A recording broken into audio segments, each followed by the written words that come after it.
Hey everyone, and those of you in my Keto-Green community, I'm excited to talk with you about something that I alluded to in my newsletter that went out today. I know we all want to talk about those amazing salt and vinegar potato chips that I have written about, and I totally love. Absolutely.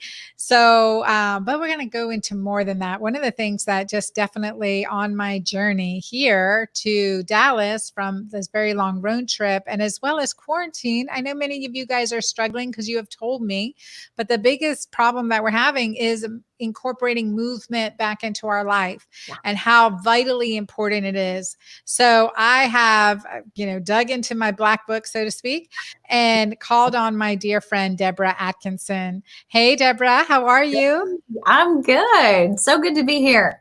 It's good to be here with you as well.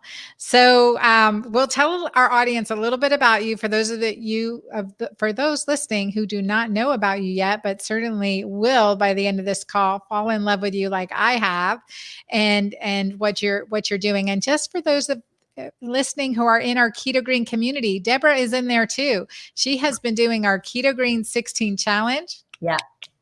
She's been doing our Keto-Green 16 challenge and working it, and really she'll give you her feedback on that too. And Ava Marie here is running around going into the fridge in just a second. So I'm the founder of Flipping 50, and everything you're doing in Keto-Green 16 so resonated with me. So that's been so fun to kind of do your workout and follow the program. It's been a lifesaver. So even those of us who are in the front lines doing it, teaching it, we're still not immune to the sways and the swells of hormones. So got to ride those waves a little bit. And you really helped me kind of get over and get through a little battle with, too high cortisol, doing too much of this and a little too much stress in my 2019. So was grateful for that. But I lost 5 pounds, 5% body fat, gained 2 pounds of muscle, and seemingly very easily. It was just like, this is simple. This is so easy. Why wouldn't anybody do this? So there's a big plug for you. I love it. That's And awesome. Thank you. yeah, feeling so good. So my Flipping 50 was born, and I'll tell you this, I was raised by older parents, like much older parents than the rest of my friends' parents. And my siblings were older. And so I was doing research on older adults my whole life, but long before I appreciated it, let me tell you that. And so even as an undergrad, I was given older adults as I went through my courses and the exercise clinic work I had to do and the practicals. So by the time I got to my 40s, I thought, well, I've got this. I know how this works. And then I was in it. I was in that hot minute myself. And I had also taken on some big major stressors, life changes, and I said, I want to have a bigger reach. And if I don't do this right now, I'm just going to stay here where it's very comfortable. I love what I'm doing, but I'm not going to have the reach. And I'm going to be talking about the need for it. And I have this feeling that if you can see the need and you think you can help, you have the responsibility to do it. So I jumped and then I panicked and said, in 8 months, I'm going to start paying college tuition. What was I thinking? And so I didn't let myself away from my computer for a long time. I was trying to learn, how do I create an online business? I knew my business, but I didn't know how to do it in this little silver box. So I sat there for 14 and 16 hours a day, a lot, that first year, learning, taking courses. And I went from somebody who'd exercised for hours, for decades, to, 20 minutes. And that was it. And 12 and 14 months later, I'm really looking at the videos. I'm looking at myself while I'm editing. And it took that, right? Because we don't see it right here. And I realized I look leaner, stronger, and I was healthier, had more energy than a lot of my friends kind of in that transitional period. And I said, what is this? Because this is not what I learned, but it's not even what I've taught at a university level. And so I dug into what happened to me and is there any science behind this, and realized how little research is out there for women in midlife where they're the subjects, because we're a nightmare, right? With hormones going like this, researchers don't really love us. And so, with such a small amount of all exercise and sports medicine research looking at females, a small fraction of that, probably less than 10% looking at women in perimenopause and postmenopause.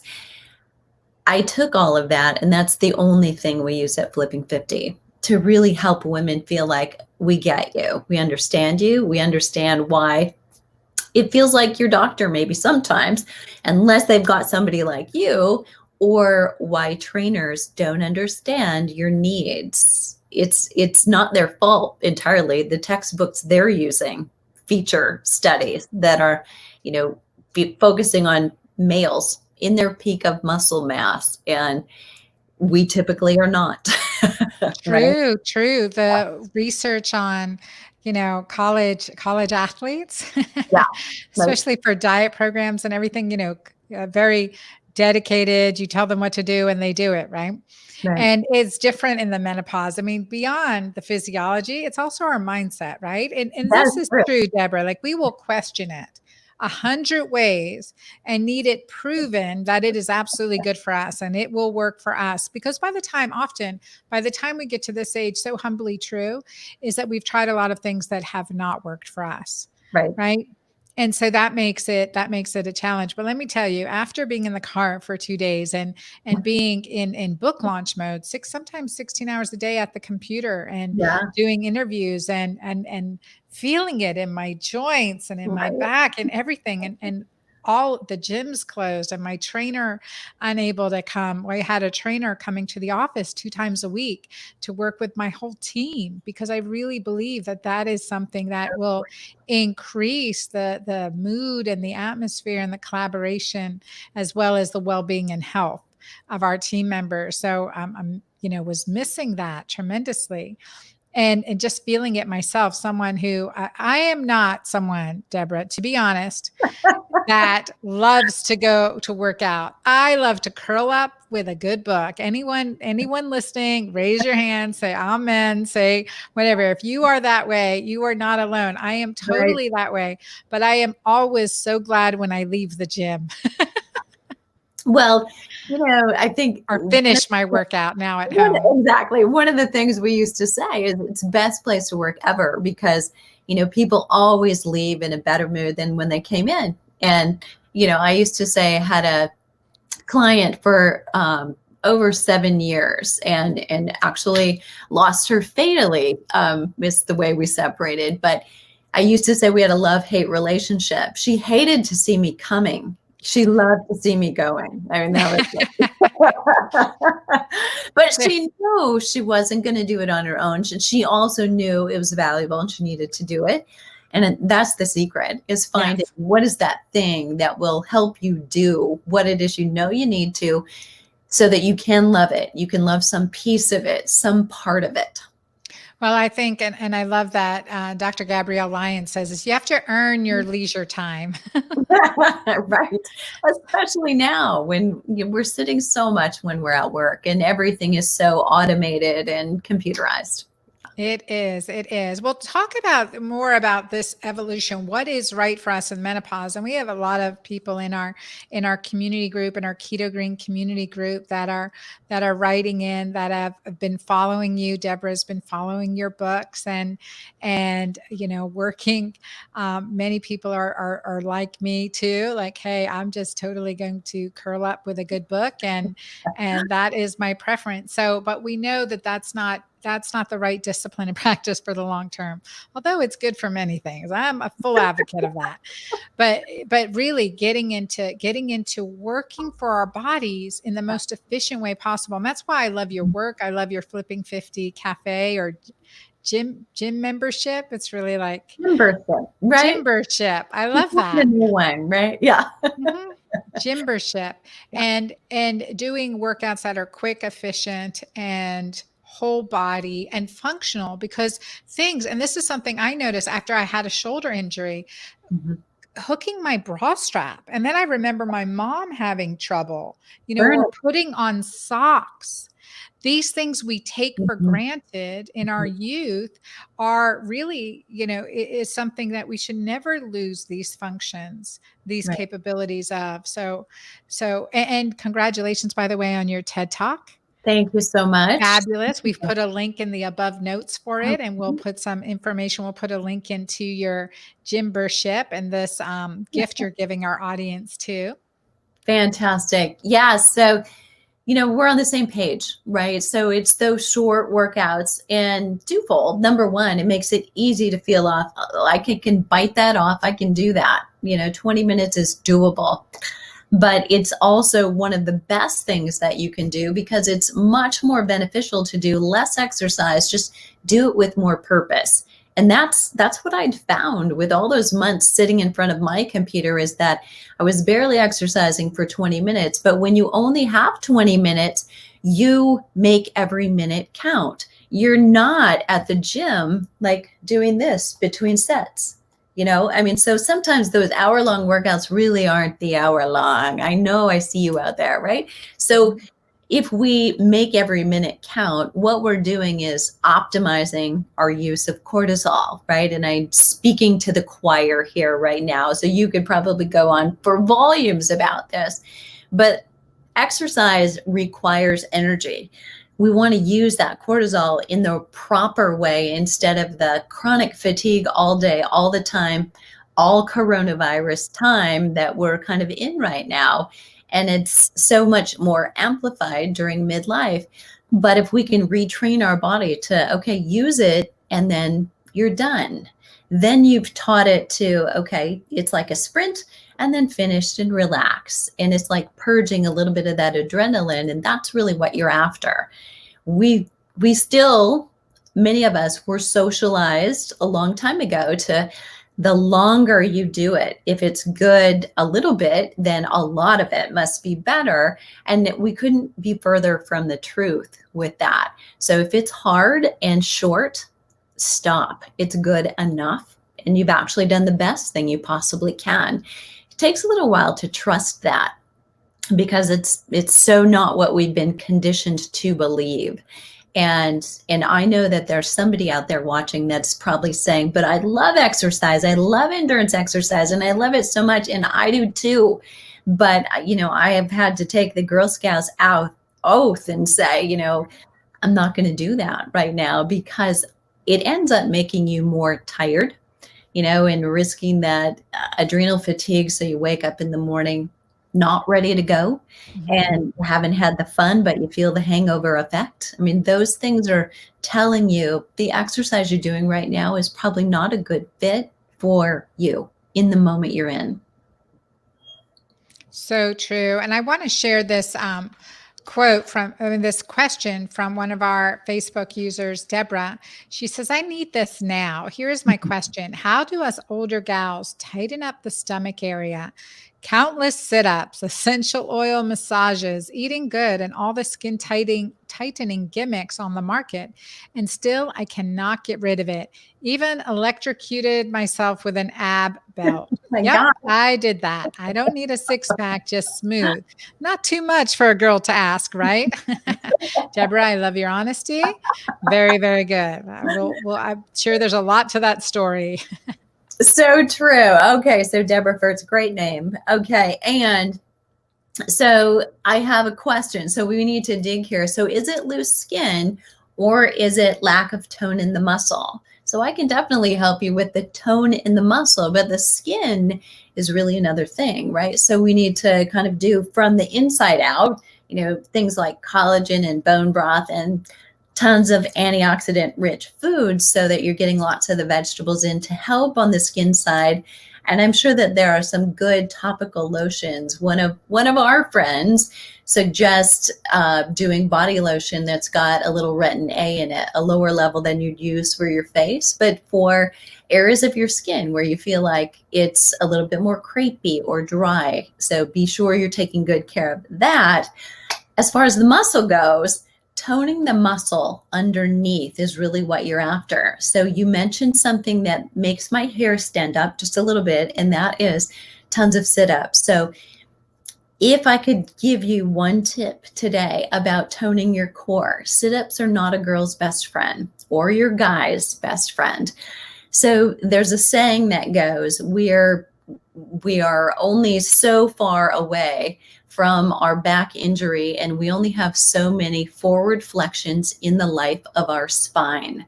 So you won't feel it, but injuries can easily come from doing sit-ups and crunches type of activity. But there are dozens more things you can do. Planks are wonderful. Other ways of bracing your core are wonderful, and I've got a whole batch of them I'm happy to share with you. But doing them regularly is key. So you want to do things that cause you to brace, not necessarily things that cause you to do forward flexion. Because when you think about sitting up right now, if you're sitting or you're standing up, your muscles are stabilizing, bracing, and that's what they do 24/7, really, unless we're exercising. That's almost one of the only times we forward flex when you think about that, right? So yes, no more sit-ups, no more crunches. Most women will do exactly what you just did. Say, oh my gosh, thank you for that, because they hurt my neck anyway, or they hurt my lower back. But we would keep doing them because we've always been told that's what to do. So dump them right now and focus on a few minutes a day of a good core set. So your core does 5 things. It does forward flexion, but very rarely. Very rarely do we need it when we're not already going with gravity. We reach down to pick things up. Gravity's on our side. We really don't need help doing that. We need help standing back up. So spinal extension, lateral flexion. So we reach to the side quite significantly many times during the day. Rotation. But stabilization is the one thing we do most of all. Sitting upright, unless you're sitting against the back of your chair, you're doing stabilization. And stabilization is the kind of thing that really gets your muscles to pull back in against your spine and makes them flatter. So you're looking for things to do like hold on to a weight. If you were holding a weight right here, so obviously I'm not, but then I moved it away from my core. Now my core had to just kick in, and I didn't have to say, tighten up. I didn't have to say, draw that navel to the spine. And that's what I was avoiding saying. So actually, I don't want you to do that. Those cues like suck your navel in or draw your navel to your spine actually weaken the muscles that you're actually trying to strengthen. So what we need to do is take a breath with me. Everybody just take a breath, put your fingers and hands on your rib cage, inhale. Really feel that, blow it up. And then I want you to exhale like you're blowing out a straw and blow all the way out, but keep your hands down here on your belly, okay? Blow all the way out. Keep blowing. Keep blowing. What it should feel like is you're deflating a balloon, like your belly and your diaphragm are starting to constrict. What's happening is you're also feeling your core a little bit. So anytime you're doing any exercise, when you're doing your strength training exercises, focus on breathing to engage that core. Sometimes that's a cue given by trainers or instructors. They'll say, engage your core. And I've had women before say to me, my trainer says that all the time, and I have no idea what they mean, right? So go ahead and ask questions like that. It's important that you understand that, but that's really the feeling. So keep, when you blow out and exhale, when you're exerting, if you pick up a box, blow out and exhale, because then you're using your core in front and not straining your back. Little things like that will gradually help you a little bit more. So yes, you can. And here's what I would suggest. One thing that's really a dream, if you can, try yoga. Do yoga poses where you're in plank position, you're doing lateral poses, and you will find that a lot of them require a tight core in the way that's bracing and flattening that core. So you're doing a lot of multitasking and working your core at the same time as working other muscles and working on your balance and decreasing your cortisol. Yeah, no, I love that because that makes such a big difference in understanding engaging your core. So that feeling of engaging our core is that complete exhale. Yeah, right? Yep. That is so good. That is so good.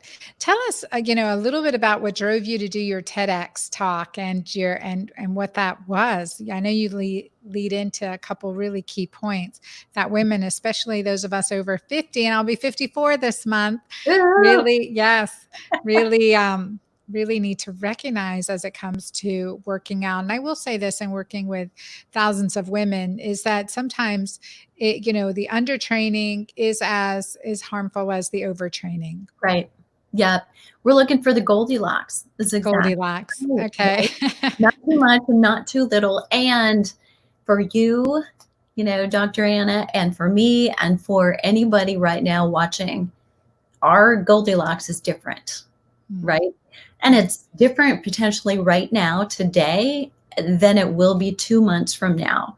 So we keep having to listen, use that feedback back. And that's probably one of the best lessons regarding fitness and what you're doing is listen. What is your body telling you? Because all of those little messages that tell you, I'm not sleeping, or I've got this huge appetite when I exercise, probably are suggesting you're potentially doing a little bit too much. Because if you're in that sweet spot, your appetite is better, your blood sugar is more stable, and you've got even energy, and you get healthfully hungry. I think you're ready for a meal, but you also are ready to stop, and you understand what that feels like to be full and satisfied. So looking for, that sweet spot, that's what I talked about. And I think the two stories that I really illustrated in my TED Talk were that the tendency for women was to over exercise. So when there's something we decide, I want to change this,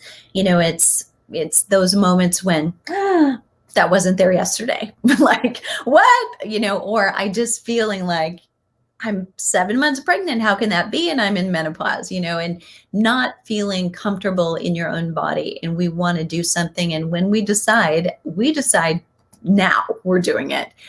And overdoing it is probably, I see more often than underdoing it. And so I illustrated that restore before more is one of the biggest tenets of flipping 50. So it's the number one. So you can go on and look at the others once you've done that. But it's like writing checks on an account where there's no money. We all know how that turns out, right? Or I do, unfortunately. I've done that once or twice. And, when we serve others all the time, we give, we put in a full day's work, we're then coming home to do our other work and feeling like I've got to exercise to get that weight off. Sometimes we've got limiting beliefs there and forget 50 and 100 years ago.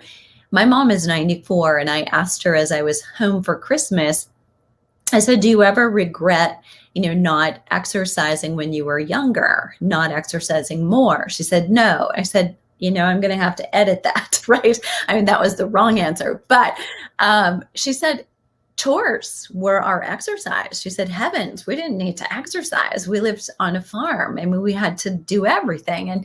And that's true. And we don't have that anymore. When we go to work, we open up the silver box, right? And work is at the computer so much of our time. So unless you do have a job that you're on your feet, you also have to consider that. So two of the individuals that I was working with were actually in the healthcare field. They were nurses or healthcare educators and on their feet constantly back and forth in the hospital and doing 12-hour shifts and then exercising 2 or 4 hours in addition to that during the day, and they were exhausted. And so we had to stop and say, look, we've got to fill this hole up that you've dug yourself into. We've got to feel good before we can feel great. So restoring before more so that you've got the energy to actually do the exercise and you're looking forward to it, not dreading it. So check in with what are your feelings right now about what it is you're going to do. Yeah, no, I like that restore before more. So I put that in the notes. I just think that that makes a really big difference in looking at what our daily activity is, and the concept, and this, you bring this into your workouts, the functional exercises, Mhm, how that's important for us, especially as we age, mhm. and incorporating functional exercises. So describe that a little bit and why that is so important, along with our high intensity interval training. Good. And, with the functional exercise, we could cross over and that can be a part of the interval training as well. So it's the movements that we choose. And, if you think about from the first point, we get up in the morning, and one of the very first things we do involves you forward flexing, rotating, and then extending within seconds when we get out of bed. And we do it again all day as we sit down, we rotate into our desks and our desktop, and when we get in and out of cars, and we take it for granted unless you've had a back injury. You don't take it for granted when you're there and you remember what that was like. But we need to practice those three planes of movement. So we are very linear. We move forward and sometimes we move backward, but mostly we move forward.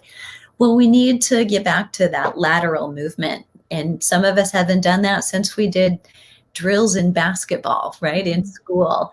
And we need to rotate as we're doing things, because we do it from the moment we get out of bed until we go to sleep at night. And those are the places where we often will get hurt. So you could be exercising and saying, I exercise, but there are a lot of people who work with trainers regularly who also get hurt shoveling snow, because what they've done shoveling snow has been nothing like what they've done in their very linear workout. So it's important that you choose the movements you're doing carefully. So one of the big things that we do at Flipping 50 is we do strength training exercises. And that is a big part, kind of the number one. It's a girl's best friend when we're talking exercise. Weight training and high intensity interval training are your two first go-tos. When you fill in that calendar for what am I doing this week, those things should be on it, because those are the things that will help you keep your metabolism up. They will help you hold on to fast twitch muscle fiber. And that again lends to metabolism, but it also helps us to have those reaction skills. Reaction skills we need no matter who you are, to take our foot from the accelerator to the brake at the right time, to catch a falling glass or a child or ourselves, right? We catch our toe on the rug or on a step and we misjudge it. And that can happen at 50 as easily as it can happen at 90. So it will happen to you sooner if we lose those fast twitch fibers, and we lose them about twice as fast as we do slow. So when you think about it, that makes a lot of sense. We move slowly. We're always moving, even if you don't necessarily go out, take lots of long walks. You kind of go about our business, but we don't necessarily sprint to do it. We don't necessarily do quick movements with our feet, and we need to.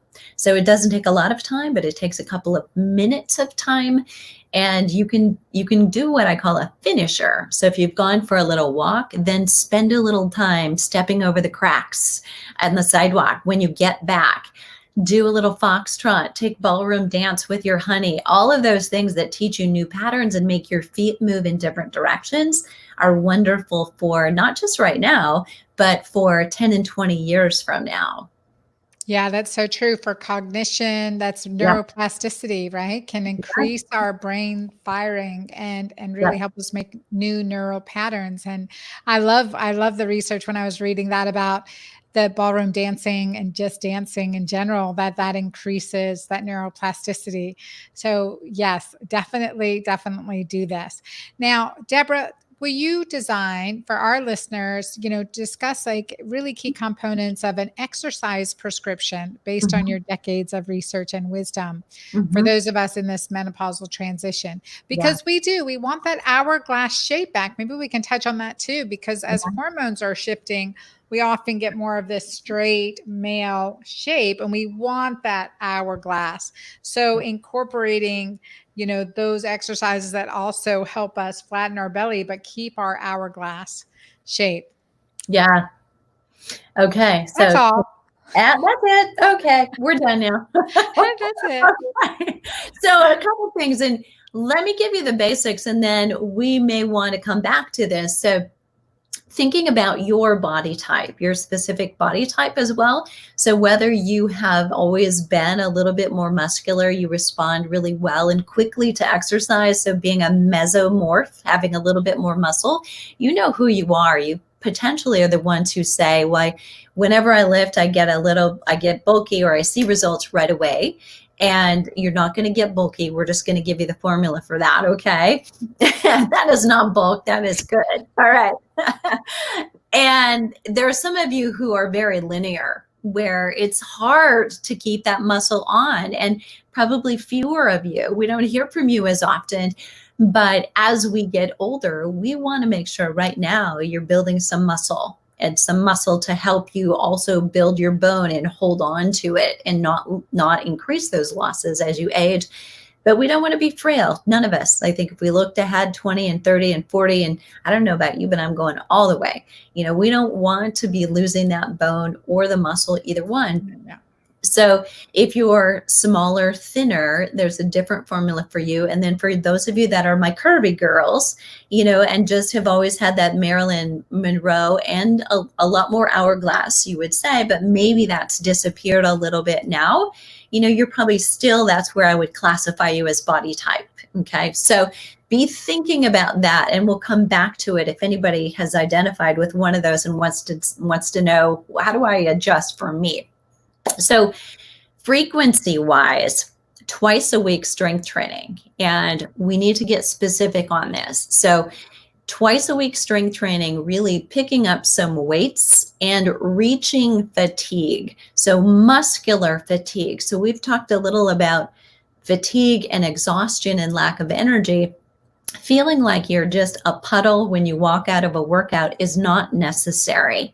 But muscular fatigue, when you finish a set of exercises and that feels like I really can't do another one, or I can't do another good one, I feel like I'm cheating if I'm going to do another one, then you've done an excellent job of doing what we call overloading the muscle. And you must overload it so that between the time that you exercise today and next time, that recovery period, this is where fitness happens. Some of us forget that.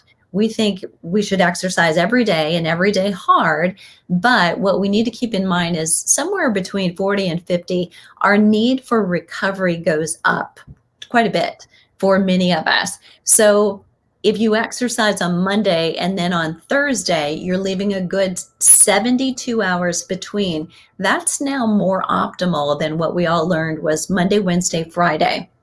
Take a little bit more recovery time, especially those of you that are saying, I'm not seeing any progress and I'm tired all the time, or I'm sore when I go to work out again. That's your body telling you you just need another day of recovery.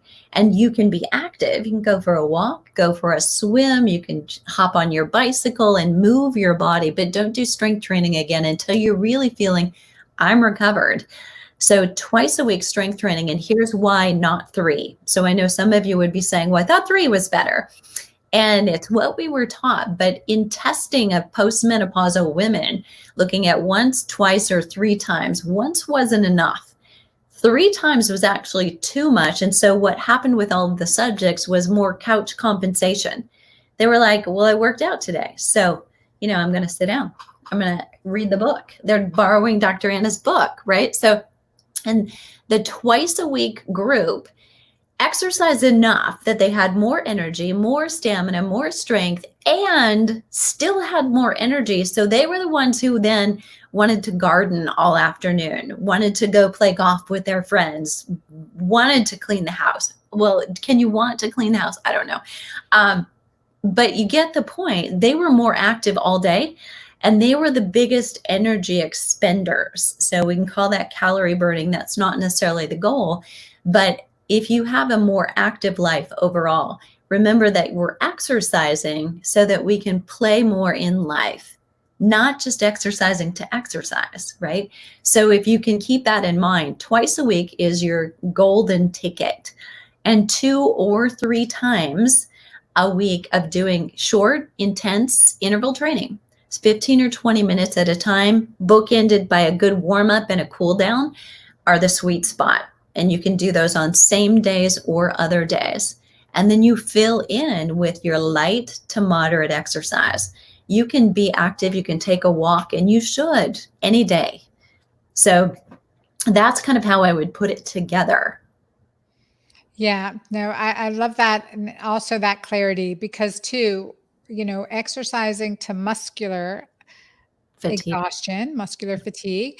I think that's really important, because oftentimes we don't push our boundaries or our limits enough in these ways. We want to do it. It's like that, like how you say the Goldilocks phenomena. We want to Mhm. hit our sweet spot and push us so that there's growth afterwards. And what do you recommend too, like after workout, as far as nourishment after a workout? Yeah, I'm a smoothie girl. So did you see my video earlier? Is that why you're asking? No, I didn't see it.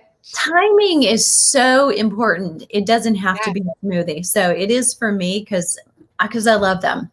I started doing that when I was 30. Honestly, I started before I knew what was good for me. So I was having some chemical bombs. It is the first and the only reason why I carry a product. And it's so important that we find a clean one that we love, and it can be a meal. So if you're not a smoothie girl, you haven't gotten to that point of bonding yet, a good quality meal, but the sweet spot is about 60 to 120 minutes or 1 to 2 hours after you do an intense workout. Your body is open so that muscle protein synthesis, basically being able to use the protein that you eat for the benefit of your lean muscle tissue, is optimized right then. So getting about 30 grams of protein at that 90-minute spot is Mhm. perfection. And there's some proof that as we age, that number actually may climb. 70-year-old men studied actually needed twice as much as a 20-something man to get the same benefits and results. They were able to achieve them, but the 70-year-old man needed 40 grams of protein while the 20-year-old had 20 grams and got the same recovery benefits. So, you can take that in right now, but if you're shooting for 30 grams in a meal, whether it's you sit down to a salmon and on salad, or you're actually having a smoothie, perfect timing. Yeah, I love that. I think there's so many, benefits within that time frame to actually spike our insulin at Yes. that point, to have a muscle regeneration to support muscle growth and repair during that time as well. So timing after your workouts, eating within that 90-minute window, right? You like that Right. 90-minute point after your workout. I like that. Well, Deborah, what advice will you give our clients to? You have so much information. Tell our audience where they can get a hold of you. I put the links, you guys, in the show notes for Deborah's amazing, fabulous. You guys have to watch it. Her TEDx talk, and also your five free videos that you've given us. And plus, if you guys are on my email list, you received an email today about the 80 off cafe. So $80 off your gym membership. And so that link is also in the show notes, the description of this talk. Thanks so much. And thanks for sharing that. So I have to toot the horn of my members, and, they are a perk that, it seems an unfair and advantage to talk about, but I think it's community right now. We're all missing a Okay. bit of literal community, but I think it's so nice to have this place where the people you're surrounded with are going through the exact same thing that you are going through. And, I can say that for many of our members, very much like the results I've had with Keto-Green 16, some of them we've done more lives. I can tell you I've done more live exercise with them than I have for the last 4 years. But because they've been more active, more engaged, I've been in there with them. Some of them are in better shape since COVID started than they were before. And that's something to be proud of, I think, that it's that community and accountability that all of us need. I don't think we ever graduate from the need for that. So true. So true. I need it every day, and I'm so grateful for our online community, our Keto-Green community, our challenge group, all of them. It's just been amazing to be with them on this journey because that it does make a difference. It makes a difference in so many ways. So, yeah. All And right. and so people can find you Yes. where? Oh, yes, I did. I failed answering my question last time. So it's flipping50.com is where I'm hanging out. That's all words spelled out. And on all of the social media channels, you'll find me at flipping50 TV. Flipping 50 TV. I love it. And your Instagram is fabulous. So everyone watch, be sure to follow her Instagram and her Facebook. Debra has been an amazing mentor to me. And especially if there's an area that's like we talk about the entire, right? The entire body, the entire we're, our existence in so many ways, mental, spiritual, physical, and all these aspects come together. So if we know that there's a weakness, like exercise for me, honestly, as much as I love leaving the gym or finishing my workout now that the gyms are closed or closing or limited, but having that community around it really helps you and helps you keep accountable during this journey, as so many people in our community groups find out. Like I couldn't do this alone, and I wrote about this in my potato chip zine today. I call it my potato chip zine. And so for those listening, if you have not signed up to my blog at dranna.com, be sure to sign up. You never know what you'll receive. but but the really important thing is that we're not alone. And I just finished a 5-day water fast, 5-day, 19-hour and 3-minute. I don't know how many minutes, I'm just guessing. But a extended water fast while I was traveling, which I was really, I just took it one day at a time. And I think that's the way we have to approach every new discipline and practice is today I'm going to do this, right? Today I'm going to do this. I'm going to get through today. And then and just deal with today, not think I've got to do this for the next 5 weeks, 4 times a week for, 20 minutes a day. I mean, let's just look, what do I need to do today? Or what's on my schedule for tomorrow that I can check off? And being nearsighted like that for me is very, very helpful in establishing new practices. And what do you recommend?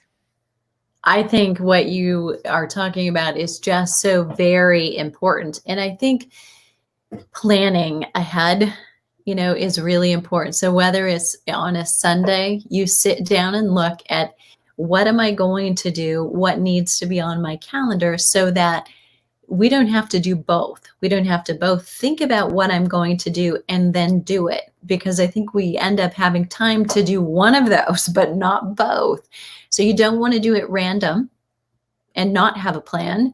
And you don't want to have to, okay, I've figured out what I'm going to do and now I don't have time to do it. So I think planning ahead, so very important. And then you've got the plan, but the structure gives you freedom. You could show up on that day and say, I'm not feeling good. I'm really feeling very low on energy. So this high intensity interval training, I think, should become a short walk. And I think listening to your body once you have the plan is super wise. I like that because that just gave me permission to have a movement time. Mm-hmm. So to be able to substitute a movement that feels congruent to my state of being at that moment. That feels Exactly. very supportive. Yep. Mm-hmm. Yep.